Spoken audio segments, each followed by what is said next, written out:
Well, I would just argue that an objective standard is one that kind of occupies the realm of the universal, right? So it can be applied to anyone, whereas a subjective standard is one that can only be applied to you, because that's subjectivity. Okay. I do think the idea of subjective standards sounds kind of like an oxymoron, but I think what he's trying to get at is, you're born into your life, you look around, you say like, all right, this is what I have to work with. I'm going to work within what I'm given, and I'm going to just maximize the potential.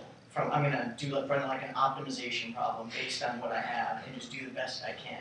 So in a way, the way I look at it is he just takes Aristotle's bar that he set up here and just kind of lowers it a little bit. Like that's the only way I really look at the difference between objective and subjective standards. Okay, Isaac and Zach. I'm not sure I'm not sure it's just a lower bar, and I'm willing to go in the other direction with it, maybe just to demonstrate what a subjective standard is, because I think it's okay to think about killing yourself all the time.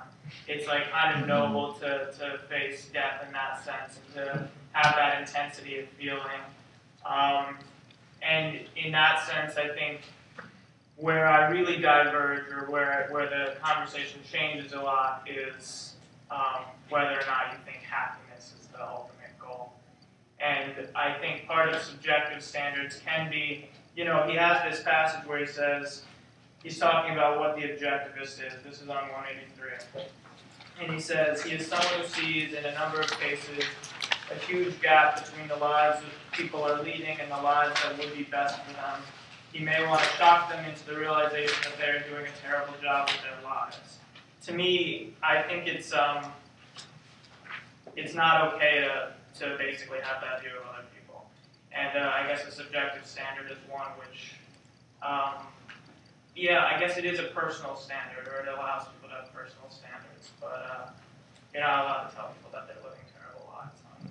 I don't see anything oxymoronic about a subjective standard. I can say my standard for life is, I want to get married and have 10 kids, and each one of them grows up to be a Nobel Prize winner. While Pope Benedict would have a different standard for life, because he's probably not going to have many kids. The oxymoron being that standard, like you said, means across a wide variety. Like I understand the idea. Like the idea is getting across is obviously not. It's just to quote the epidemic level of quality or entertainment, and a required degree level of quality or attainment, etc., etc. So it doesn't have to be a universal standard, just like above it, as you said. That's semantics, but yes. I think we all get the idea. I think what Nate was saying brought that up. Is that if there are only subjective standards and no objective standards, then they cancel each other out.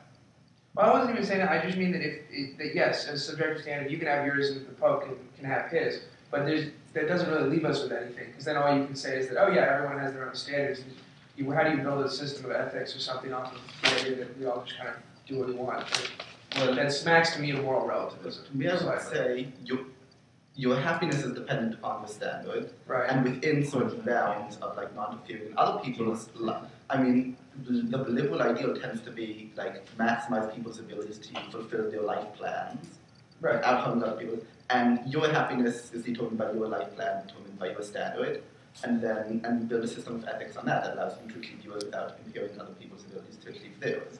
It still has a subjective standard of happiness, even if it's not a subjective standard of ethics. Yeah, no, I'll buy that. But what if my life plan, and I'll shut up after this, but what if my life plan involves, my happiness is predicated upon me causing harm or unhappiness to another? Be happy.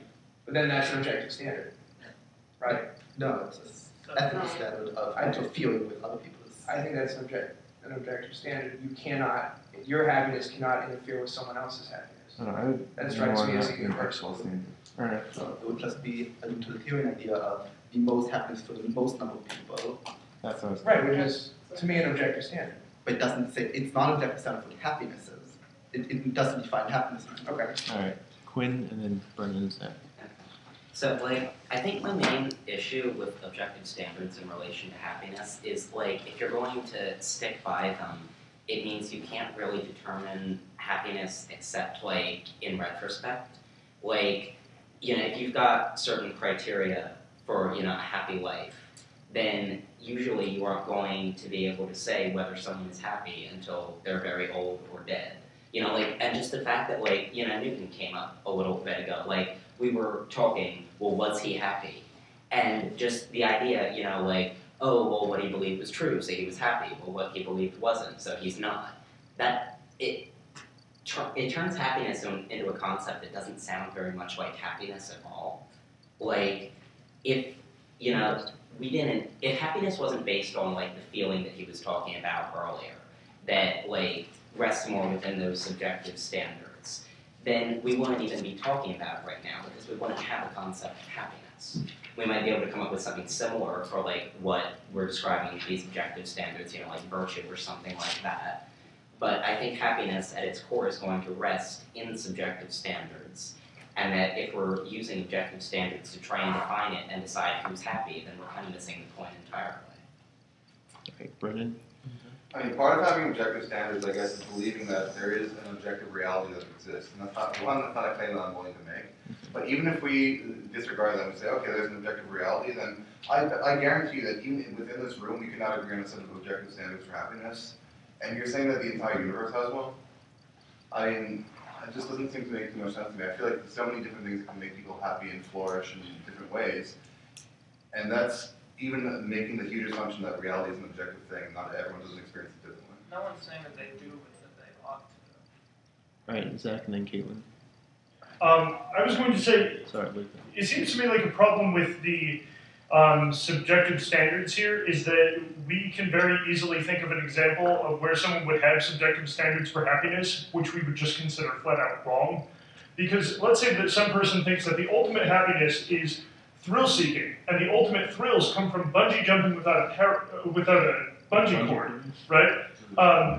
So he does it, and he has the happiest last 30 seconds of his life, but everyone else, I think, says that's not happiness. You kind of missed something there, sir. Like, there's clearly some false beliefs involved, and I think one of those is definitely, like, what happiness is, because living seems to be... What's the false belief?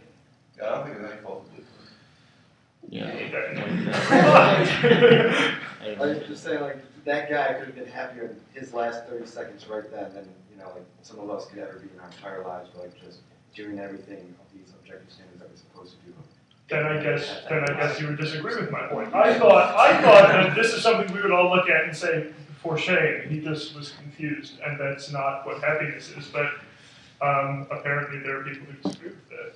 All right, Caitlin. I was just going to say that, like, I think where Kraut and Aristotle sort of diverge is this whole idea that, like, there's only one objective happiness, and I think with Kraut there is a lot of room for not everyone to have the same, like, exact standards of happiness. Like, he talks about how different people, like, with all different levels of, like, mental capacity, like, flourish or whatever in different ways and will achieve happiness in different ways. So I don't think an objective standard in his view means something that's just like everyone has to conform exactly this way in order to be happy.